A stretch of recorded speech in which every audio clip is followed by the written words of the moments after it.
Bonjour, aujourd'hui mon histoire s'intitule « Dieu est fidèle ».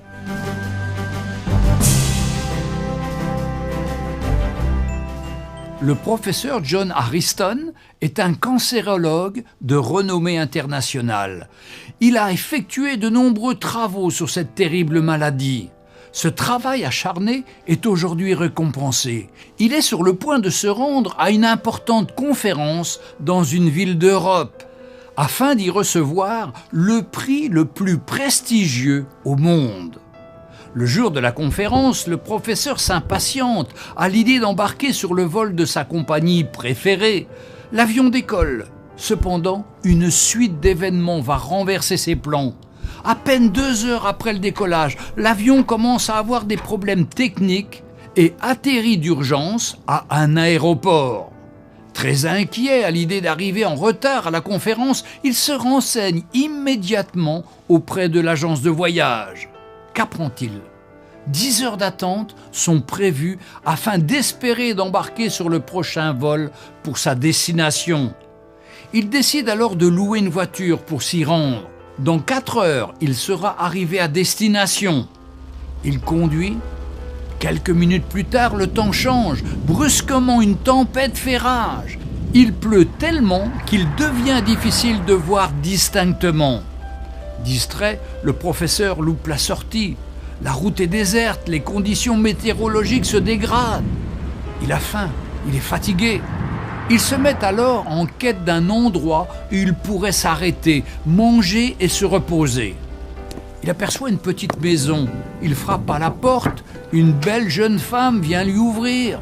Dès lors, il lui explique sa situation et lui demande s'il pourrait utiliser son téléphone.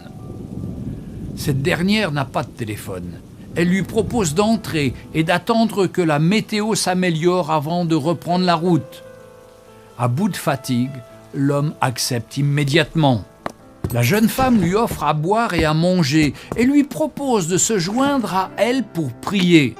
Il refuse poliment et lui dit qu'il croit au dur labeur, mais pas aux prières. Tout en dégustant son thé, le docteur observe la jeune femme. Assise à côté d'un berceau, celle-ci prie avec ferveur. L'homme est intrigué, il s'approche et l'interroge. À qui appartient ce bébé ? Que peut-elle demander à Dieu ? Dieu daigne-t-il l'aider ? La jeune femme lui explique alors qu'il s'agit de son fils et qu'il a le cancer. Dans son entourage, nombreux sont ceux qui lui ont suggéré de consulter un certain docteur Harrison. Malheureusement, les honoraires de ce spécialiste sont très élevés. Elle n'a pas les moyens de le payer. Elle termine son explication en ajoutant que Dieu n'a pas encore répondu à ses prières. Mais elle a la ferme conviction qu'un jour, Dieu va frayer un chemin pour la solution à ce problème. Par conséquent, elle refuse de laisser la peur prendre le dessus sur sa foi. Stupéfait sans voix, des larmes inondent le visage du docteur Harrison. « Dieu est grand !» s'écrie-t-il avec émotion. Il entame alors le récit détaillé des événements qui l'ont conduit jusqu'à elle. Toutes ces choses sont arrivées pour que Dieu réponde à la prière de l'un de ses enfants. Dieu voulait donner à l'éminent professeur, dont la carrière était devenue sa seule raison de vivre, l'opportunité de sortir de sa route, au sens propre et au sens figuré, pour pouvoir donner de son temps à son prochain et secourir ainsi des personnes en difficulté comme cette jeune femme. Quel Dieu admirable nous servons! Ses voies sont insondables. Notre cerveau est trop petit pour comprendre quel chemin il prendra pour répondre à nos prières. Je suis sûr que cette jeune femme n'a pas imaginé un seul instant que le docteur Harrison se trouverait un jour chez elle pour manger et se reposer. Cette histoire me rappelle beaucoup celle d'Élie et de la veuve dans la Bible. Dieu ne répond peut-être pas à nos prières selon nos voies, mais il a ses voies à lui, et il répond. Si nous comparons nos vies à un théâtre, nous pourrions voir combien derrière le décor, tel un metteur en scène, Dieu notre Créateur fait bouger les choses, les êtres humains, le temps, les circonstances, et ce, afin que toute chose concourt pour notre bien. Je veux conclure en rappelant quelle a été l'attitude de la jeune femme dans sa situation.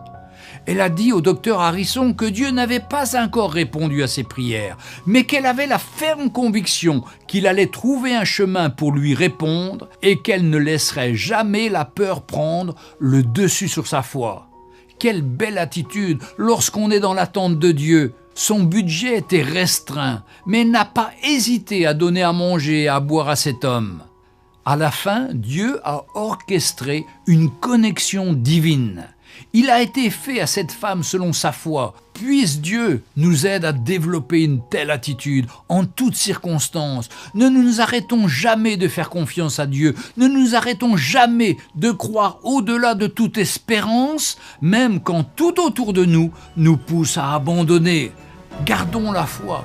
Tout est une question de foi dans le Seigneur Jésus. Lui, il nous entend et il répond à notre prière. Que le Seigneur vous bénisse. Retrouvez Un jour une histoire sur www.365histoire.com.